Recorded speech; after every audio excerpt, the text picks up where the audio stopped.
दीपावली के दूसरे दिन गोवर्धन की पूजा क्यों होती है? प्रश्न तो किया है, बढ़िया है।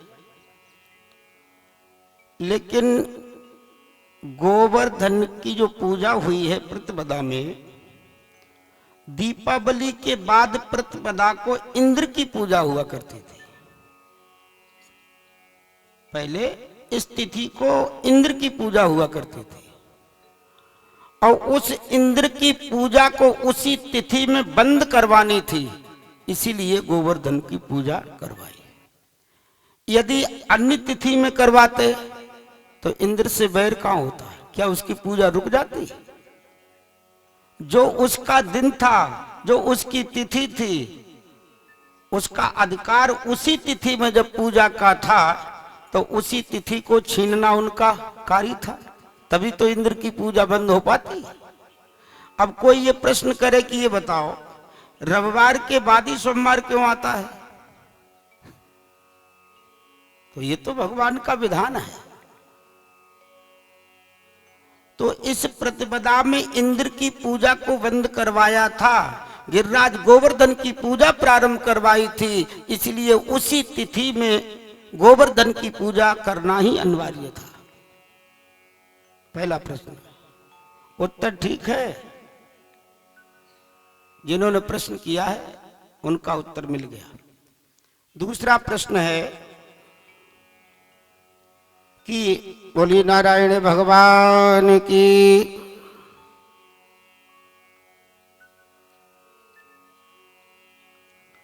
कहते कि भैया दूज जो तीसरे दिन मनाई जाती है, भैया दूज क्यों मनाई जाती है? ये भाई दूज है, इसका नाम जो है यम द्वितीया, दो जगह इसका प्रमाण मिला है। इसका नाम है यम द्वितीया और ये पत्रा में भी लिखा होता है। ये भाई दूज का नाम है यम द्वितीया और इस तिथि को यमराज अपनी बहन यमी के घर गए थे और यमी ने जब अपने भैया को देखा कि मेरा भाई आया है तो बहुत प्रसन्न हुई और ज्यादा प्रसन्न होकर के उन्होंने भाई को पट्टा पर, लकड़ी के पट्टा पर खड़ा करके भैया का तिलक किया चौक पूर करके और बड़े बड़े पकवान भैया को खिलाए। महाराज यमराज अपने बहन के स्वागत से इतने प्रसन्न हुए, उन्होंने अपनी बहन को वरदान दे दिया कि बहन मैं तुझे वरदान देता हूं, आज के दिन कोई भी बहन इस तिथि में अपने भाई का यदि स्वागत करेगी, इस प्रकार से भोजन कराएगी, तो कितनी भी पापनी बहन क्यों न हो, मैं उसे नरक में नहीं डालूंगा। नरक के दर्शन तो करा सकता हूं लेकिन उष्टे में नरक में नहीं डालूंगा।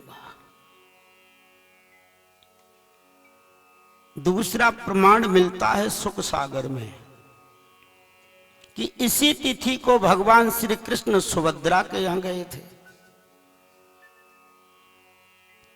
और सुभद्रा ने जब भैया का स्वागत किया है भगवान श्री कृष्ण का, तो भगवान ने ये वचन दिया कि बहन आज से ये भाई दूज नाम से त्योहार प्रसिद्ध होगा और जो बहन इस प्रकार से पूजन करेगी अपने भाई का, तो उस बहन को मैं नरक से बचा लूंगा।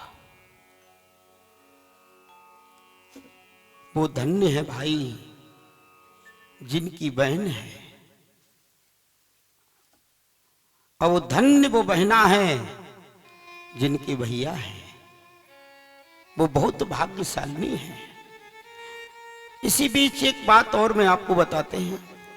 भाई दूज की बात आप लोग सुन ही रहे हैं और उसका विधान भी बताऊंगा कैसे भाई दूज खिलाने का नियम है।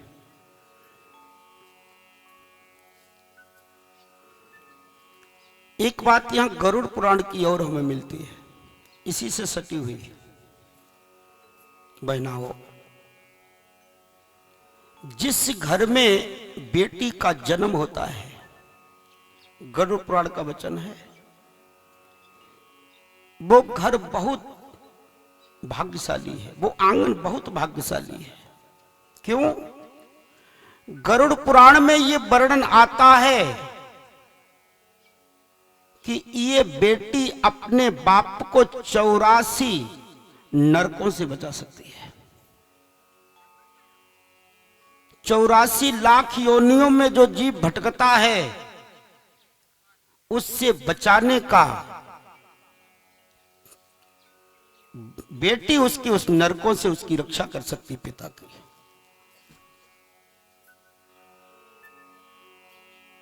जिस बेटी का पिता अपने हाथ से कन्यादान करता है, वो पिता नरकों से छुटकारा पा जाता है। पिता की रक्षा करना, नरकों से बचाना, ये बेटियों का दायित्व बनता है। मैं तो यही निवेदन करूंगा अपनी बहनाओं से, देश की बेटियों से, कि कभी भी स्वेच्छाचारिणी न बनो, पिता की आज्ञा का पालन करो और जहां पिता तुम्हारा संबंध पक्का करे वहां आप अपनी शादी करो। अपने पिता को नरक से बचाओ और उन्हें कन्यादान करने का मौका प्रदान करो। ये हमारी बेटियों का धर्म बनता है। अपने धर्म को त्याग करके, अपनी जाति को त्याग करके अन्य धर्म में, चाहे तुम्हें राजगद्दी ही क्यों न मिल रही हो, अन्य जाति में तुम कितने भी बड़ी अरबपति के घर क्यों न जा रही हो, लेकिन उसमें ठोकर मार देना। कभी अन्य के धर्म में विवाह मत करना, अन्य जाति में कभी जाना मत। ये कर्तव्य बेटियों के हाथ में है, पिता को नरक से बचाना। हर बेटी को यह संकल्प लेना चाहिए कि मैं अपने पिता को नरक से बचाऊंगा, उन्हें कन्यादान का जो मौका प्रदान करूंगा। भाई दूज की बात चल रही थी, बीच में आ गई, गरुड़ पुराण की बता दी आपको। भाई दूज का खिलाने का नियम यह है कि आपके 2 भाई हैं या 4 भाई हैं या 1 भाई है,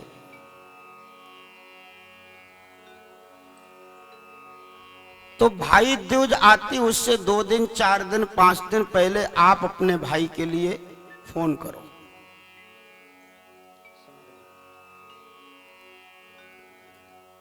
अब तो फोन सुविधा है, फोन कर दो और भैया से कहो, भैया भैया दूज आ रही है, आपका निमंत्रण है।